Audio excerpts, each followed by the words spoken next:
the atmosphere. For example, the Barca game, which has got to live in that guy's memory until the day he dies, when he scored that header against them. You cannot compare that to turning out at St Mary's ground versus Sunderland, for Christ's sake. It's a different kettle of fish altogether. I mean, guys, we've got to remember that you do get the odd player that comes around every once in a generation that he bucks that's it exactly. Henrik Larsson, he bucked the trend. Mm-hmm. He had the chance to go to wherever he was. They were bitching themselves around and the clubs were hooring themselves around after the guy. But that guy, he was the consummate professional, and he appreciated what a contract meant. He appreciated what Celtic was about. He wasn't born into that Celtic family you spoke about earlier on, Martin, but he appreciated what Celtic was about, and he understood what it meant to the fans. And he was just a decent guy that had a very, very good wage, and he knew he had a good thing. He was idolised at the club. He was a unique character in terms of footballers in this day and age. And they're the kind of guys that you want to get into Celtic, and you hope that something just triggers something in them to say, you know what, I know the grass can be greener elsewhere, but you know what, I'm a footballer first and foremost. I enjoy playing football. That's what makes me tick. And I know I could earn double the wages elsewhere, but you know what, I've got a bloody good wage at this club, and I play for superb fans, and I'm going to win trophies and all that good stuff. But anyway, guys, I'm going to go now, guys. So you can't right now, Alistair, because I've still to ask you. You're centre half pairing. Right.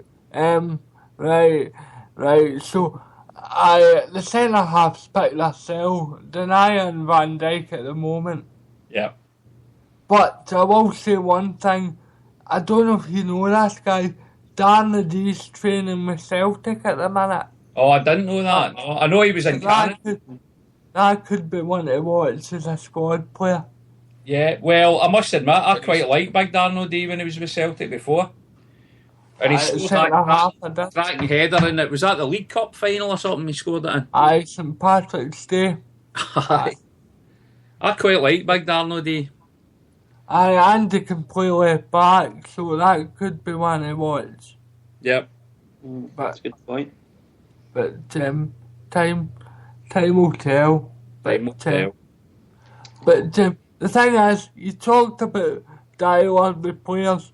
At the end of the day, remember, guys, when it was appointed, we were rushing about trying to get players ready for qualifiers. So maybe you'll see another fair turnover of players in January. Maybe not as much, but maybe you'll see 2 or 3 players coming in January, you don't know. So, things could change. They could, Al, they could. And they probably will, mate, to be honest. Let's face it. We might see the likes of Van Dijk going out the door, which I hope doesn't happen, but we've got to be realistic. That'll be more likely to be next summer, Kev, I would have thought. But, well, we'll see. For Europe. And it's looking good at that at the moment, so we'll just go at that. And anyway, guys, you take care. Right, well, you too, mate. Thanks for Skyping in, buddy. Hail. Alright, buddy. Cheers, Alright, buddy. Bye. Thanks, Alice. Bye. Bye, mate.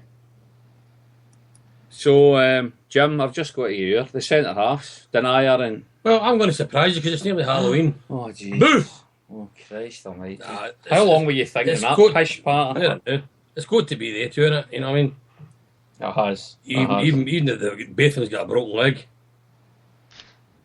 It's still better than elsewhere, it's there. Well, aye. But here's the next thing. And again, this is taking too long, so we'll maybe just talk about the defence. It's even on the agenda. I'm not even going to talk about the rest of the team, but we'll finalise this with the defence. But guys, I'm quite intrigued to get your thoughts on our left back position.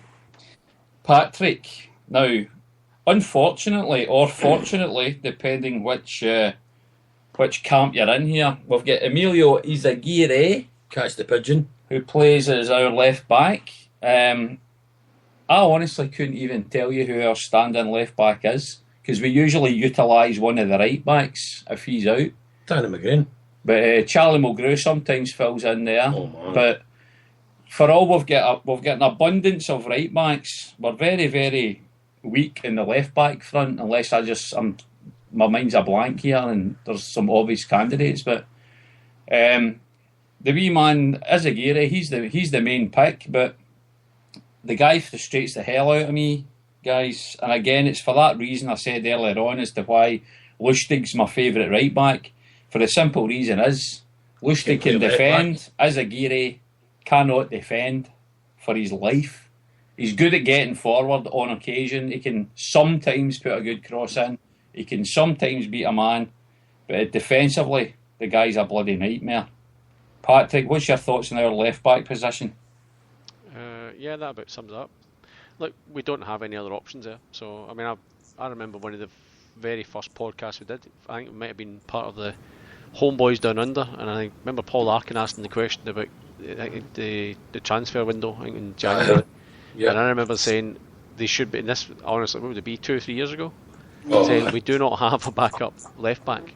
Yeah, So and we still don't. And we still don't, so...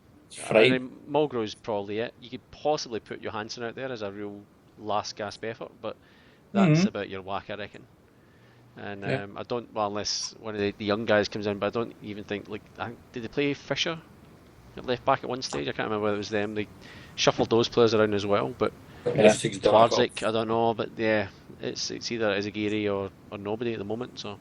Yeah. But and it's one of those things that you want competition for places. Otherwise, he can almost be guaranteed on the team sheet every week whether he plays, well or bad the week before. So it's unfortunate, but that's the way we are. So we know young players coming through and a few kind of stop gaps. And then the bottom line is, if Izagiri went out injured now, there's no Mulgrew. So who's going to fill in that sort of spot? But I think, and that's looking to the youngsters then.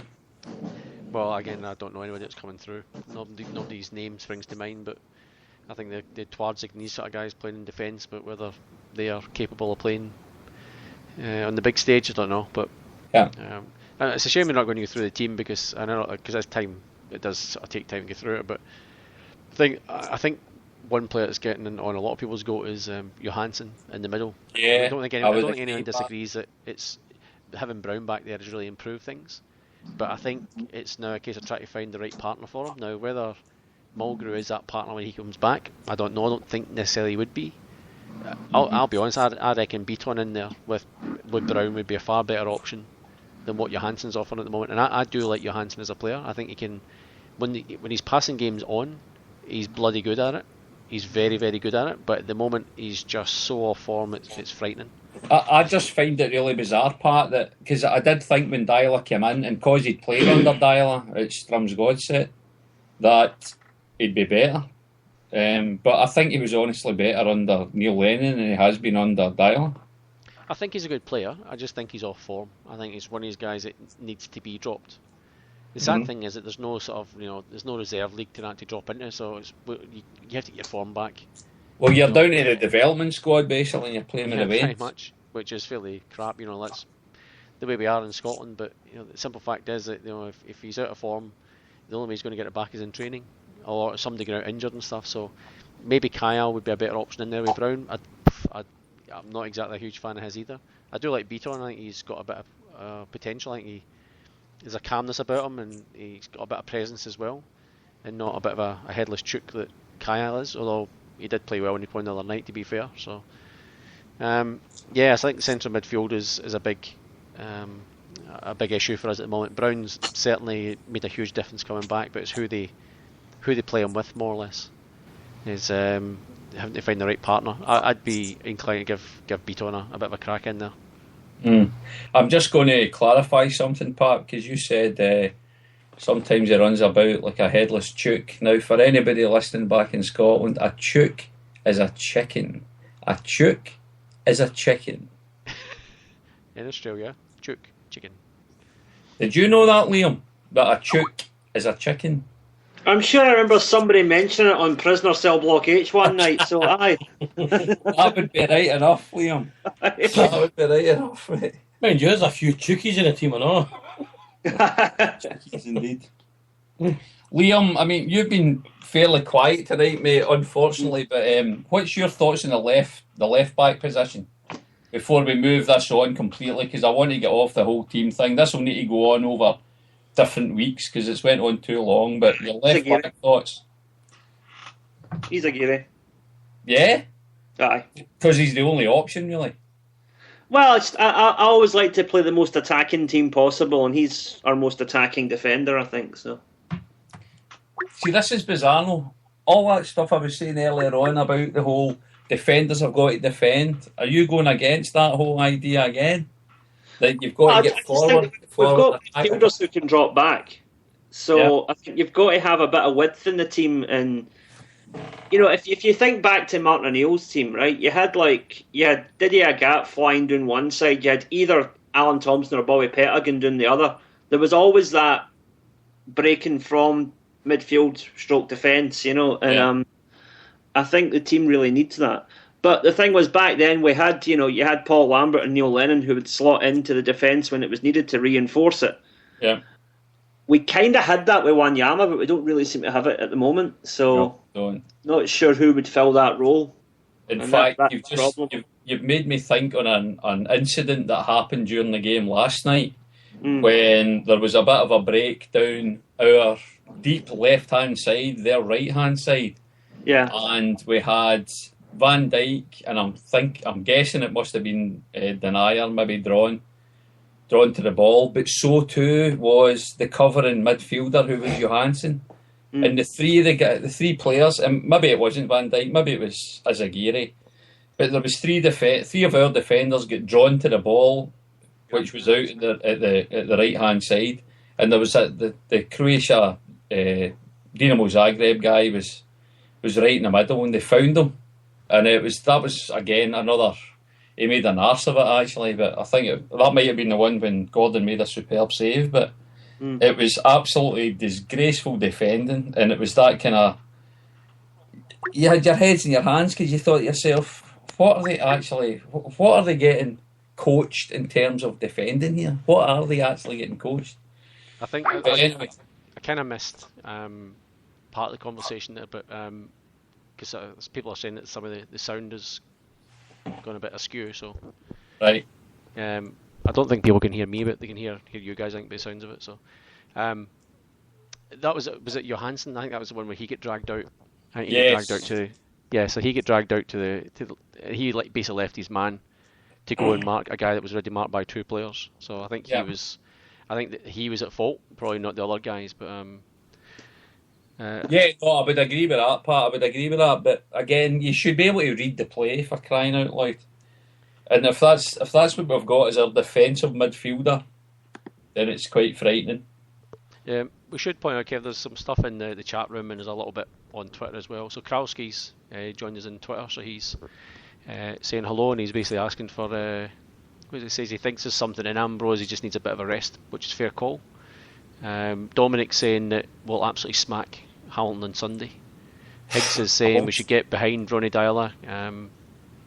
Should get behind him. In a couple of weeks we'll be flying, is what Higgs says. Connor's there. GTM 1969's there. So, but the most interesting one is somebody his messages from TMZ Radio, and they've said to us, Kev, I emailed somebody on this station a month ago for a job. All right. So why have you employed them for it? Well, I don't know. I haven't even interviewed the guy yet. So let's face it, it's going to be better. Send your resume in. Yeah, it's going to be better. Sorry, is it a man or a woman? TMZ Radio, whoever that is. TMZ's a funny first name, but anyway. I've seen that TMZ Radio. Yep. Well, they emailed us for a job, so anyway, we'll see how that goes. Send your resume in. We'll have a look at it. I was signing a loan deal. We are open to bribes, by the way, so very much.